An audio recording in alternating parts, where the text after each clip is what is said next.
Hello, everybody. This is Tomoki of the At McKnight blog and At McKnight channel. Since I have a YouTube channel now, apparently I'm more of a blogger. So yeah, um, today we're gonna do on the Legiones Auxilia, which I find kind of interesting because I haven't seen actually any of the other Warhammer YouTubers slash lore tubers do anything on Legiones Auxilia, which is kind of weird because I figured someone would have done it by now, but or maybe someone has done it in the couple of weeks that I scheduled this video. So yeah, I think the main thing I want to talk about is the I guess the mottos of the Horus Heresy, because in modern 40k we do have a lot of these mortal soldiers being having their own feature novels in Black Library novels, for example. The Imperial Guard, especially being a gigantic faction, a very popular faction in modern Warhammer 40,000. When I say modern, I don't mean modern in 2023 2024 Warhammer 40,000. I meant in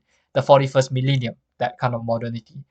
Unfortunately, we don't have a lot of Imperial Army novels in the Horus Heresy.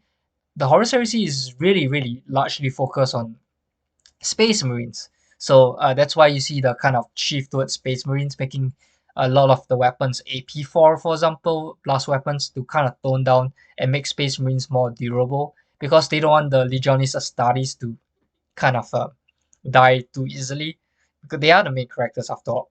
Unfortunately, it does feel a bit, I guess, upsetting, a little slightly upsetting when your favorite faction. For example, I'm an Imperial Knight player, so I like my Questoris Knights. So having my Questoris Knights kind of relegated to a back row while Space Marines basically get all the attention sometimes feels a bit, I don't know. I mean, I'm not complaining. We do have awesome models when we have the plastic Sarastas kits, and if I'm not mistaken, and this is I guess a rumor from Chapter Master Warrock, we might be getting Mechanicum Knights in the form of the Styrix and Maga era later this year. So it's like okay, and the Solar Auxiliary just got their plastic kit. So in terms of I guess model support, we're really spoiled for choice. It's more of the I guess the narrative that I mean John French Talon novels are great. Don't get me wrong, I love them, but I feel like there's quite a lot of uh, there's too little focus on the mortals, on the little guys, the Solar Auxilia and the Imperial Army soldiers fighting alongside the Legiones Astartes. So I guess having the Legiones, an article on the Legiones Auxilia might be actually a good idea. So yeah, and I'm hoping for more, I guess, Imperial Knight Scion novels set during the Horus Heresy. Maybe I'll try to write a couple of stories on my own, but they are unofficial, they are like fan fiction, so nobody cares about them. But yeah, anyway, obligatory redirection to my blog. As usual, if you would prefer to read instead of listen to my awful voice drone on and on about something that you don't really care about, you can go to my blog instead. Yeah, so Legionis Auxilia, the link is right there at the top, and yeah, so anyway, we shall begin. um I'm sure by now everyone knows who the Solar Auxilia are. I mean, we have a lot of focus articles that comes from both Legions Imperialis as well as the new plastic kit. So I think Warhammer community has kind of done a few focus articles. Not only that, I'm pretty sure there's a lot of YouTube lore tuber videos are on the Solar Auxilia floating around YouTube. You can search them out. I believe Bells of Lost Souls have a written version. We are looking for a written version. If you're looking for YouTube, I would recommend Lutin09, Oculus, Imperial, Arbiter Ian. Yeah, Arbiter Ian is like these three are like my favorite, I guess, lore YouTuber channels. Arbiter Ian especially. I'm not sure if Barrock has done it. I don't think Barrock does lore videos, but yeah, I'm sure there are other like I guess Grimdark narrator or something like that who also have done on the Solar Auxilia. But my point is, if you want a video on Solar Auxilia, you're spoiled for choice. I'm gonna do a video on Legionist studies, because surprisingly enough, I haven't seen anyone done a video on it yet. Maybe someone will do it in the kind of the time period between now and when this video is scheduled to be released. But yep. If not, then you have my video, I guess. Um, well, even though you should have the basic gist of what the Solar Auxiliary is, and in case you guys don't want to go to another YouTube video for some reason, you don't want to watch I guess Arbiter Ian's Solar Auxiliary video, I'll just do a brief run through what the Solar Auxilia is. So they are the elite 25% of the Imperial Army, also known as the, I guess, Exetus Imperialis, which is, the gigantic body of the Imperial Army that actually includes the Imperial Army, but it's not just limited to the Imperial Army. It includes logistics, includes, I guess, the Imperial, so the Navy. It includes a lot of the administrative support and I guess supplies, the chains of supplies, the networks that make up the whole, I guess, imperial military body. So the elite 25% of the Imperial Army or the Auxilia Imperialis, I guess, they have the best weapons, tanks, equipment, and gear for mortals anyway. Uh, from hardened void suits that can automatically seal and repair when they suffer minor damage. They have less rifles with blast charges that can go up to strength 684 if you want to do a one shot 18-inch, more powerful shot basically, which is actually good because you can wound space marines on a 2-up. This is Horus Heresy rules, by the way. You even have entire Velataris tercios with Volkite weapons, and environmentally sealed vehicles such as heavily armored Dracosan tanks and reinforced Mars Alpha pattern Leman Russ tanks. The assault variant has the reinforced rule, by the way, and I think the strike variant would have the outflank rule. It's pretty cool. Even the Basilics and Medusas, which are the artillery tercios, are armored and are environmentally sealed. So they are really like the elite of the Imperial Army, the Auxilia Imperialis, if you want the high Gothic. What else is there? They fight in tercios, which are like multiple sections within a cohort that practice and drill in close order fighting, so that they can operate in a unified manner. Also, unlike the myriad regiments of the Imperial Army, the Solar Auxilia is a pattern, a culture of warfare and an order of battle that has been successfully replicated on hundreds of worlds. Consequently, the Solar Auxilia cohorts have formed the backbone of the Imperium's military forces since the beginning of the Great Crusade. They provide the numbers that the Legiones Auxilia lack, forming occupying forces and making the bulk of the Imperium's military might. Originating from the Sol system and Terra, the Solar Auxilia functions as frontline soldiers whose principal theater of war is the void and hostile environments of all kinds, to both support the Legiones Astartes or to deploy in their place so that the Space Marines are free to pursue other frontline operations. They are basically heavy void infantry formations, so they are a kind of a specialized division in the Exetus Imperialis.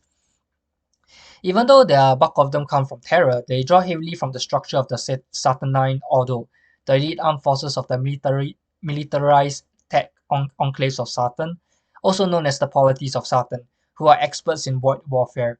The Saturnine Ordo was then expanded and reorganized into 10 regiments known as the Saturnine Rams. You recognize the name. We have been involved in the recent Legion's Imperialis expansion, the Great Slaughter, or even the latest Horus Heresy campaign book, The Battle for Beta Garment. But actually, I don't know if the Saturn Rams get mentioned in the Battle for Beta Garment. I don't think they get mentioned that at all. Presumably because they got the wipeout in the Great Slaughter prior. Oh well. So yeah, humanity's finest. They helped Beta Garment, unfortunately, at the cost of two Saturnine Rams regiments. Anyway, the important point is that amidst all of these elite soldiers of the Imperial Army, the famed Solar Auxilia are sometimes given the honor of being inducted into the Legiones Astartes as honorary auxiliaries. Or perhaps they are Solar Auxilia cohorts founded upon and raised in the Legion's homeworld itself, and thus have closer ties to the Legion and directly serve under them. Examples include the Prospering Spy Guard. The basically the ones that follow Thousand Suns around. They were founded upon and they were founded on Prospero and raised there. So because Prospero is also the homeworld of the Thousand Suns.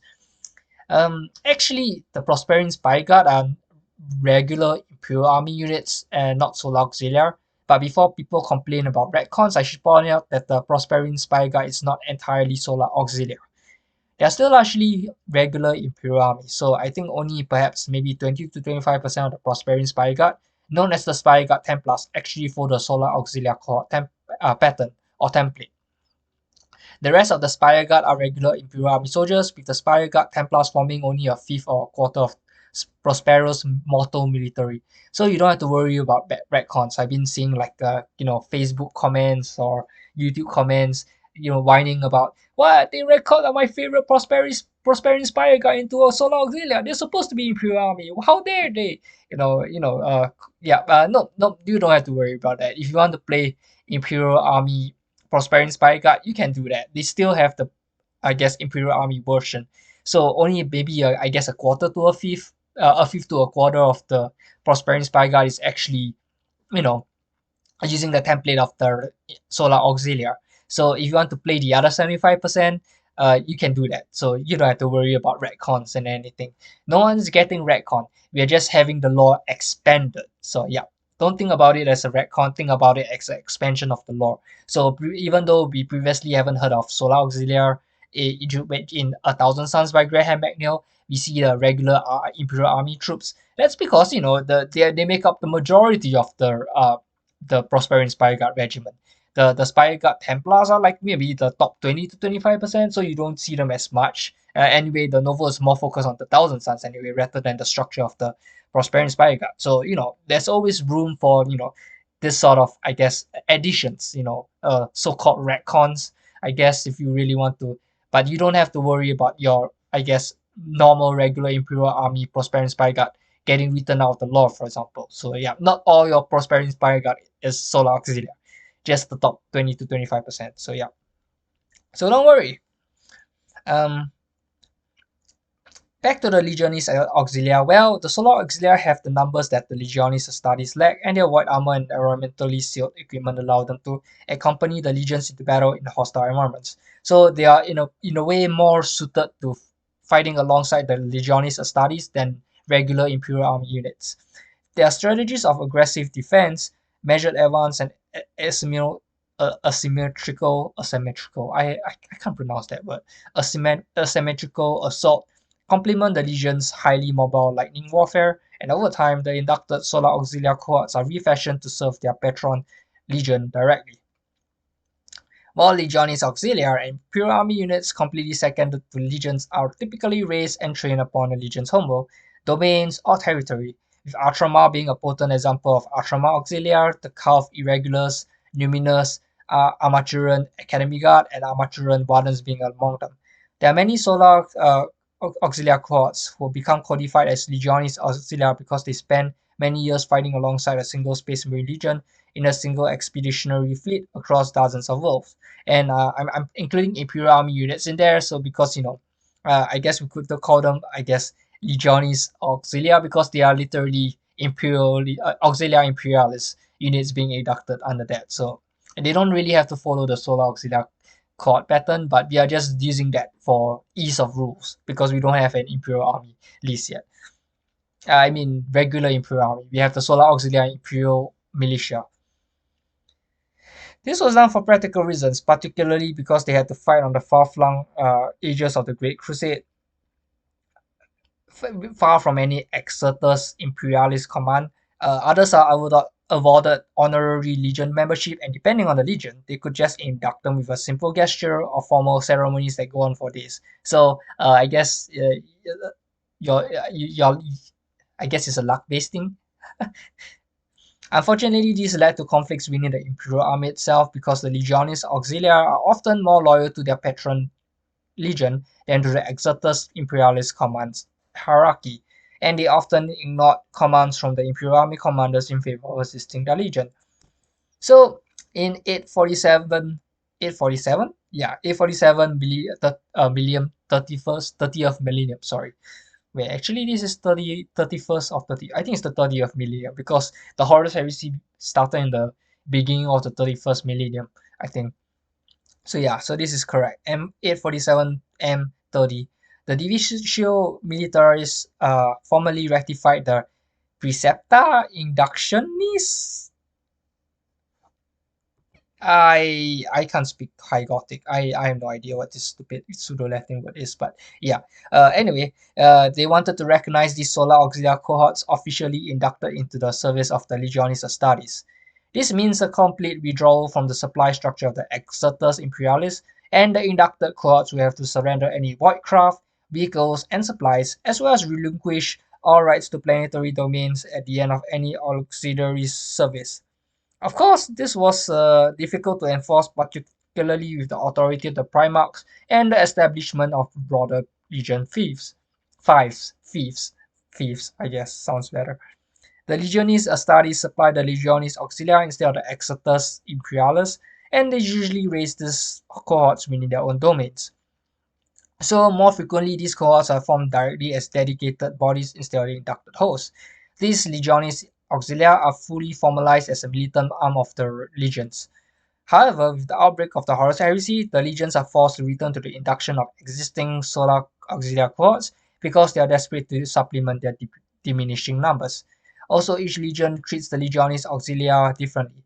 So, for example, the Iron Hands and the Iron Warriors would treat your Legion's Auxilia as expendable mid shields, while the Night Lords expose theirs to psychotropic toxins. Yikes. Fortunately, there are many legions who treat them with respect and honor them as Kinred warriors, such as the Thousand Sons and the Ultramarines. So the Legiones Auxilia being the Spy Guard Templars and the Ultramar Exensi, gaining, I guess, a high place of honor alongside the Patron Legion. So now we'll be going to talk about the examples of Legiones Auxilia, though some might be regular Imperial Army units though. So the Dark Angels apparently have their own, I guess, Legiones Auxilia called the Caliban Jaegers. They may not be Solar Auxilia units, they may be just regular Imperial Army units. We don't know. This is taken from the, I guess, card game Conquest, I believe. I'm not very sure. The Horus Heresy Conquest or something like that, which is an online card game. So they look no different from Acadian. So I guess someone got too lazy to with the artwork and just decided to use the Acadian template. Yeah, but yeah, are they Solar Auxilia? I don't know. I don't think so. I think they are regular Imperial Army units. Maybe they might, maybe like the Thousand Suns and Prosperian Spire Guard, the top 20 to 25% might be Solar Auxilia. So it's a basically the whole world, the universe of Warhammer 40,000 is a sandbox. So play with whatever you want. The Emperor's Children apparently inducted the Arcadian Janissaries. I think this was in the Great Slaughter. And the Iron Warriors have their Seleucid Thoracites. Is that how you pronounce that? Seleucide Thoracites? I don't know. I'm sorry. I'm not good with all these weird words. The White Scars have the Chogorian Rough Riders. I'm joking. I have no idea, to be honest. The Space Wolves have something called the Last Vigil, Fenrisian Cows, I guess, if I'm pronouncing that word right, and the Eighth Guard. So these aren't actually strictly Solar Auxilia. They could be just Fenrisian Imperial Guard or Imperial Army, sorry, during the Horus Heresy. So in fairness, they would induct, I guess, native Ferenzians to serve as military or combat serfs, basically. Chapter serfs who are double as, kind of like the planetary defense force. And these are called the Last Vigil, the Fenrisian Cows. And the elite of them are actually inducted into the Fang, which is the fortress on Fenris, the Space Wolves, what do you call it? Monastery, chapter monastery. The chapter serfs or legion serfs, since this is Horus Heresy, are basically the Eight Guard. And then the Imperial Fist, we have Invid Phalangites, I guess. Is that how you pronounce that? Yeah, Phalangites, because the Phalanx is the, I guess, the Imperial Fist flagship. So yeah, and the Jovian Grenadiers who fought alongside them during the Scheme of Mars. So yeah, they were under the command of the Imperial Fist. The Night Lords, I have no idea. Don't ask me. Blood Angels, Baal Seraphims? Okay, I made that up. Maybe Blood Valiants. Okay, I also made that up. Sorry. The Iron Hands have something called the Medusan Chain Shroud, and they also fought alongside the Veridon Corax in the, I guess, the Primarch novel Ferris Manus. So yeah, the World Eaters have the Bot Berserkers. Okay, that was a joke. But they definitely have something called the Numan Gun Clans. I believe the Numan Gun Clans are the actual Imperial Army units on board, which was kind of smashed apart by the Iron Hands when they were going around disrupting and doing all this, I guess, hit and run strikes on the traders during the Horus Heresy. The Ultramarines had the Ultramar Auxilia, most of which are actually just Imperial Army units. They have the Calf High Guard, Solar Auxilia, which you can see right there. The Calf Irregulars, which are the more normal, more regular Imperial Army units, despite the name. I know it's ironic, but they have the Numinous Guard, which is founded on Numinous City on Calf. They also have the Armaturan Academy Guard, the Armaturan Wardens, and the High Wardens, who are actually Solar Auxilia. So yeah, the Academy Guard and I guess the Armaturan Wardens are just the regular Imperial Army units, The High Wardens, or maybe the High Wardens are actually the Armaturan Wardens. So who knows? Officially, we have the Ashrama Ascensi as the Solar Auxilia units of the Ashrama Auxilia. The Death Guard would have the Barbarian Baxtol. I'm sorry, I don't know what the hell that is. I don't know how to pronounce that. And the Blick Marchers. So yeah, the Blick Marchers are featured in the Great, not the Great Slaughter, the Battle for Beta Garments. So you can check that out too. The Thousand Sons have the Prospering Spire Guard and the Spire Guard Templars. As I said, you have the regular Imperial Army units for the Prospering Spire Guard on the left. So yeah, don't worry. We are not getting our Imperial Army units retcon. We just happen to have a elite Solar Auxilia as part of the Prospering Spire Guard. We call them the Templars, basically Spire Guard Templars. So yeah, nothing is being retcon. Then you have the Luna Wolves and Sons of Horus, who have the Cotonian Headhunters, the Byzant Janizars, the Petron Vortigears, because the Luna Wolves basically fought alongside a lot of Imperial Army units. And many of them, because out of loyalty or respect for Horus, because Horus was such a charismatic commander, they decided to, become, I guess, pledge their loyalty to the Luna Wolves / Sons of Horus. So they have a lot of Legiones Auxilia. I'm not kidding. The word bearers are the Orienti Drugs, who were featured in, I guess, one of the novels. I think that was actually in Thousand Suns, to be honest. And the Cochise Crusaders. Okay, that was a joke. I don't think there's such thing as the Cochise Crusaders. The Salamanders will have the Nocturnal Knights. That's another joke, sorry.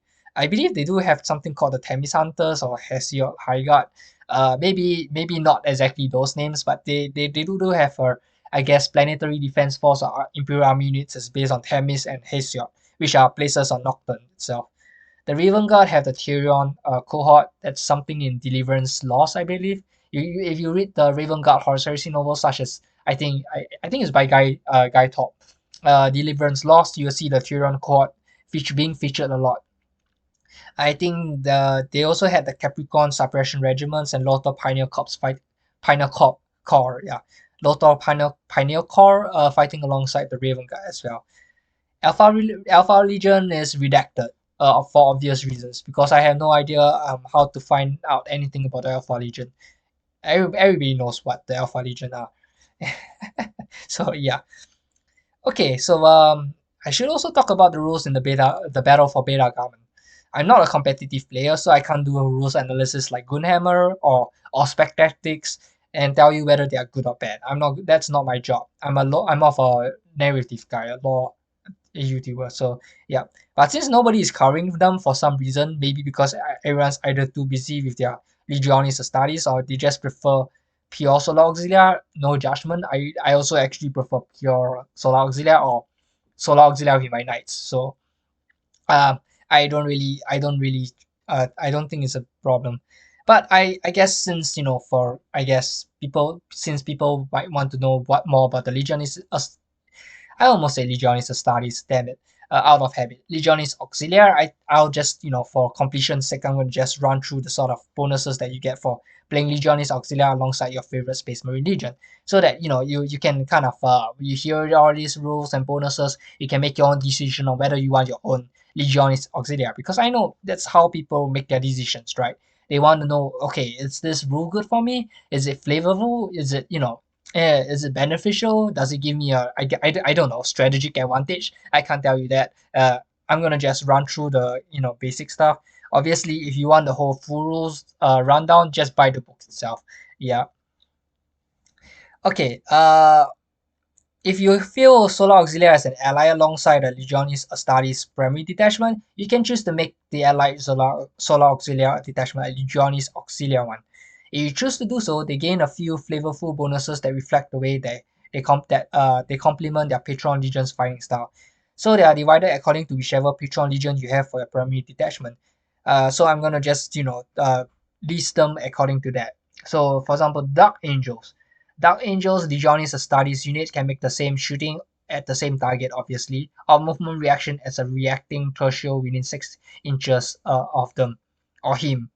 So yeah, it's free for him too. So but he can't react again in the same phase for balance reasons, obviously.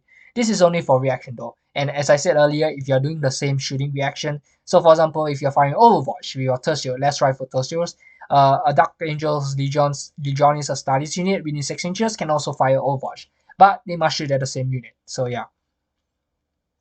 Emperor's Children, if one or more of your Legiones Auxilia model dies from a shooting attack, his unit gets Hammer of Wrath 1 for 1 turn. Funny. Iron Warriors, they ignore negative leadership modifiers for pinning or concussive tears. I guess that's really fluffy, right? White Scars, this is really cool actually. Tertiary units with line get Feel No Pain 6 up, or improve it by 1 plus 1 to a maximum of 5 up if they already have it. Whenever at least half of their models are within 6 inches of an objective or within your deployment zone. So yeah, basically your line auxilia units get Feel No Pain if you are within 6 inches of an objective. That's actually, I guess that's one of the strongest ones, right? I don't know. You tell me. Space Wolves, their reaction shooting attacks ignores cover or nullify shrouded damage mitigation. Oh, just take note, it's only for reactions, not normal attacks. So you don't claim that your attacks or your solar auxiliary ignores cover automatically. Nope, only for reactions.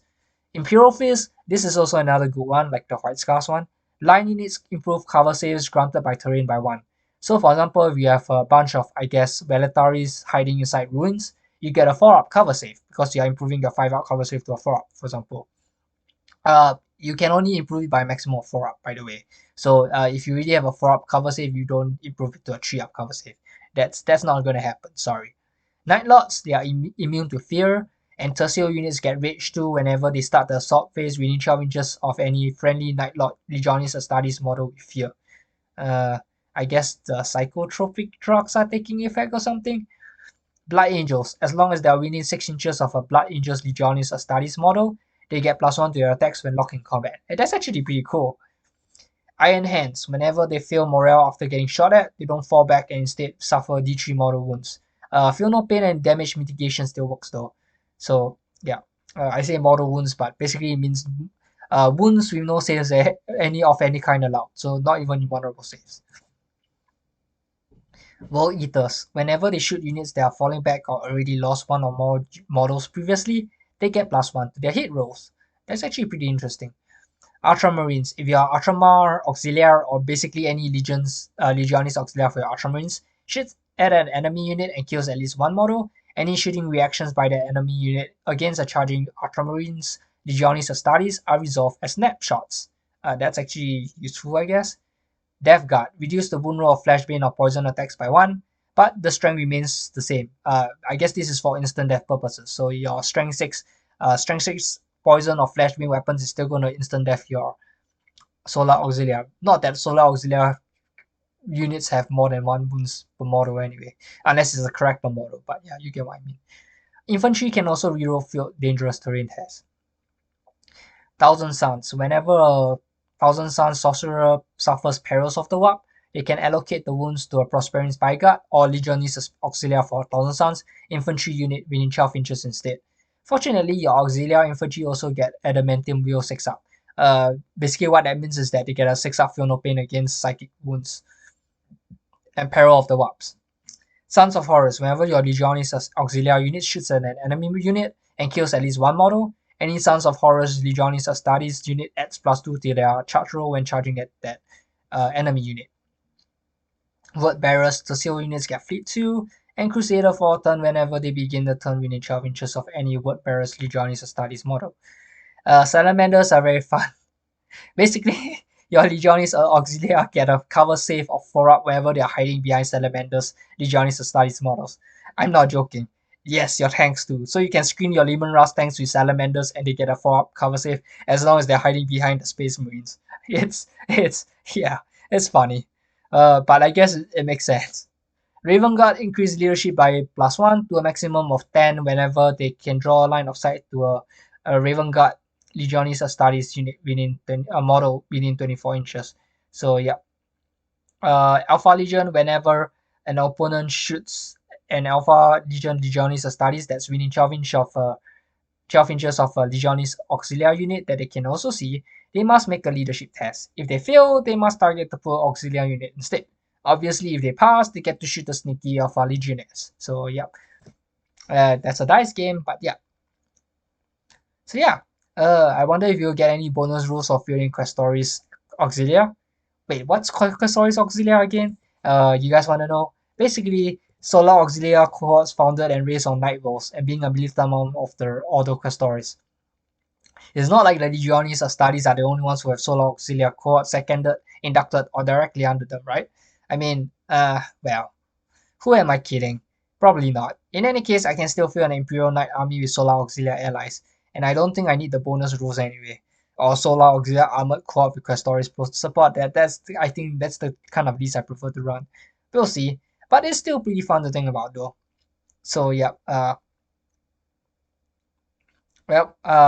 not sure if I should talk about my own homebrew Ryusei katanas, which were formerly the Draconian Defenders, because I changed the name of my Nightbolt from Draconis Tree to Ryusei. But yeah, uh, I don't know whether they should be Legiones Auxilia for the Thousand Suns. I don't think so. I think there'll be Solar Auxilia or Imperial Militia support for my Imperial Knights of House Liato. I don't think I'll be talking about the name change because you guys are following my videos. I don't think anybody here reads my blog. So yeah. Anyway, I guess that's a blog post for another time. And since nobody reads my blog, I don't think I need to talk about it here. Anyway, I hope you enjoyed this video on the Legiones Auxilia, and yeah, and I hope that helped you decided I hope that helped you decide whether you want a Legiones Auxilia army, because sometimes when you're playing Space Marines and you're like, I want to add some Solar Auxilia forces, and you want something flavorful. So yeah, these are like the flavors and bonuses you get by making a Solar Auxilia ally detachment to your Space Marine Legion. I hope that helps. Like I said, I don't know what's the most powerful. I do find a few of them pretty strong, like the White Scars and the Imperial Fist one. Like, I mean, come on, man. Feel no pain for a line unit winning 6 inches of objective or getting an improved cover save. That's pretty strong, huh? The Blood Angels one also sounds pretty cool, actually. Imagine having your Valetari Storm section with power axes getting +1 attack each. That's insane. Yeah, but yeah, it's I guess it depends on what kind of Space Marine Legion you play and how you want your Solar Auxilia to, or Legionist Auxilia in this case, to complement them. So yeah, food for thought, and until next time, I'll see you guys in the next video. Till then,